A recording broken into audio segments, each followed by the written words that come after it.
Hello, I'm sbagne.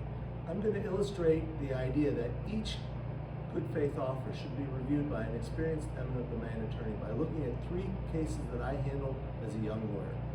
Each of the 3 cases involved a very nominal good faith offer, and each of them resulted in settlements that were dramatically higher than what was offered.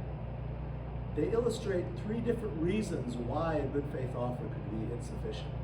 In the first situation, the appraiser hired by the agency was unaware of some unique facts in the very narrow submarket containing the property. In the second example, the agency appraiser was unaware of the physical uses that could be made of a property with difficult topography. And in the third case, the appraiser simply applied artificial formulas and ignored the true impacts on the taking. We're standing in front of Pontiac General Hospital. It's a short distance north of Orchard Lake Road. The city desired to widen Orchard Lake Road.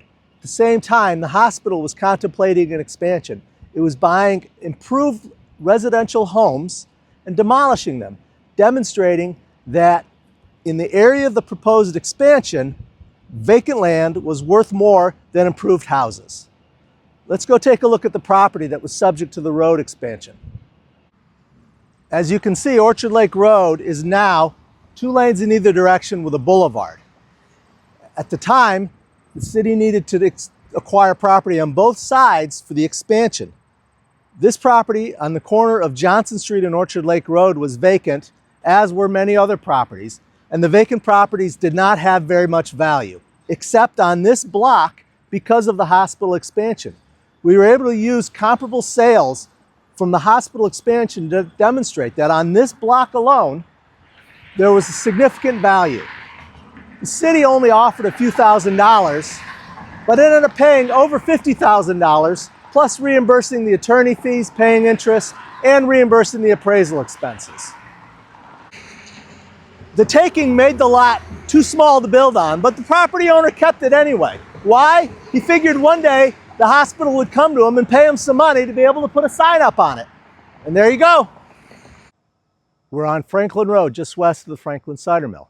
As you can see, it's a dirt road, and the Oakland County Road Commission needed an easement in order to be able to drain water from the road down to a tributary of the Rouge River. They chose this property to place their easement, and they chose the widest strip of the property so they'd have room to construct their manhole.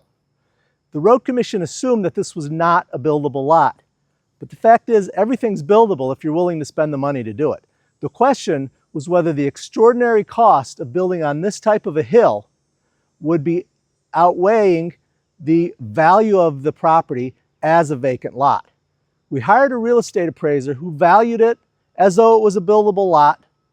We also hired a civil engineer to evaluate whether it could be built, and if so, what the extraordinary costs were to build it.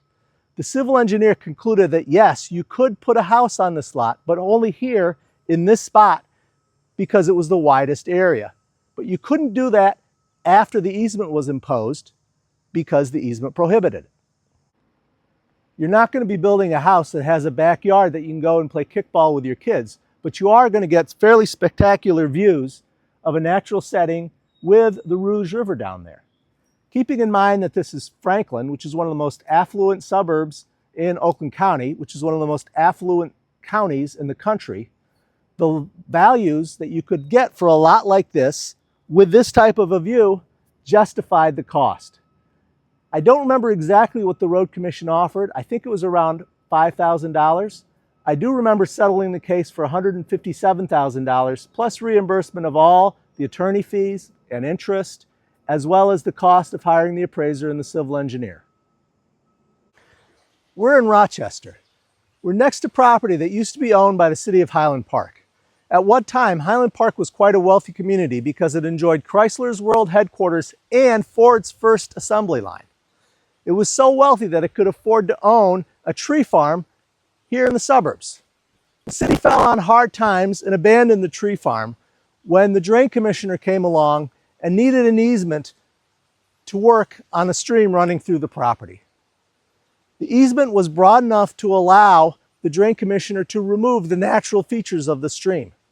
The appraiser that was hired by the drain commissioner treated it as a nominal impact and used an artificial formula to come up with a very trivial offer of about $2,500.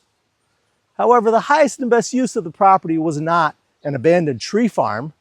It was for residential development in what was now a suburb with high-value housing. A stream on a residential development provides an amenity for the lots that back up to it, and the easement reduced the value of that amenity by allowing alteration of the natural features of the stream. We actually had to go to trial on this case, and a jury awarded $75,000, where our appraiser was requesting $83,000. I'm not going to say that every small good faith offer results in a settlement or a jury verdict that's 25 or 40 times higher. Sometimes small good faith offers reflect small impacts. Sometimes large good faith offers reflect an agency actually considering and fairly determining the just compensation to be paid.